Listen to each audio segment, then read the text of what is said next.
Friends, Romans, Americans, lend me your ears. We've got a new contender entering the education ring, and it's none other than Linda McMahon. Now, you might know her from the world of body slams and steel cages, but get ready for a whole new kind of smackdown education policy.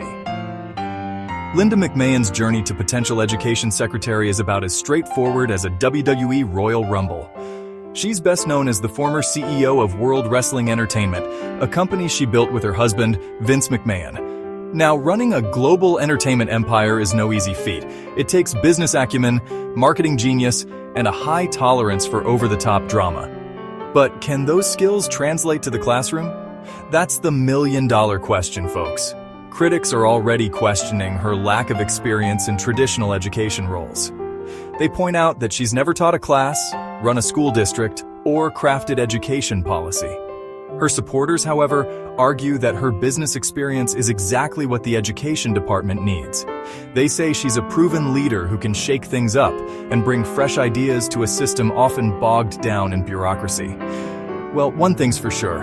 With Linda McMahon at the helm, things are about to get interesting. Buckle up, America. It's going to be a wild ride. Now, before we go crowning McMahon as the champion of education reform, let's address the elephant in the room. Or should I say, the wrestler in the political arena. The McMahon family is no stranger to controversy, and their business and political ties are sure to raise eyebrows. First, there's the WWE itself. It's a multi-billion-dollar enterprise with a global reach. Some worry that McMahon's connections to the company could create conflicts of interest, especially when it comes to issues like media rights and labor practices. And then there's the family's political donations. The McMahons have been major donors to both Republican and Democratic candidates over the years, including, most notably, former President Donald Trump. These donations, while legal, could raise questions about whose interests McMahon would prioritize as education secretary, those of the American people or those of her family and political allies. Of course, these concerns aren't unique to McMahon.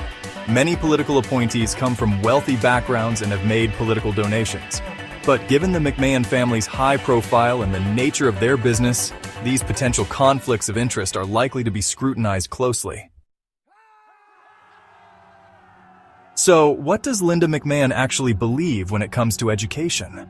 Well, she's a strong supporter of school choice, arguing that parents should have more options for their children's education, including charter schools and vouchers. This puts her in line with many conservatives, but it's a stance that's sure to face pushback from teachers' unions and advocates for public education. On the issue of student loan debt, McMahon has called for simplifying the repayment process and making college more affordable.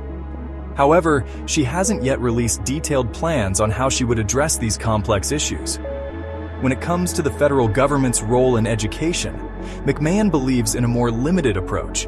She's argued that states and local communities should have more control over their schools. This aligns with the Republican Party's traditional emphasis on local control, but it remains to be seen how this philosophy would translate into specific policies. So, can Linda McMahon really be the people's champion of education? It's a long shot for sure.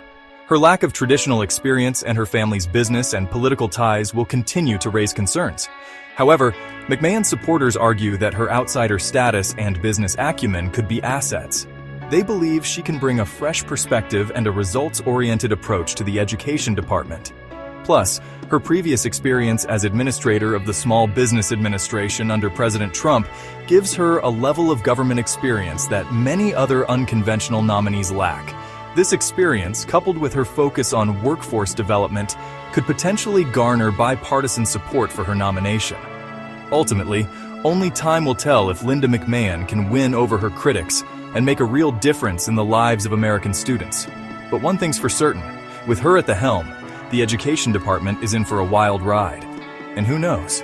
Maybe, just maybe, a little bit of WWE-style disruption is exactly what American education needs.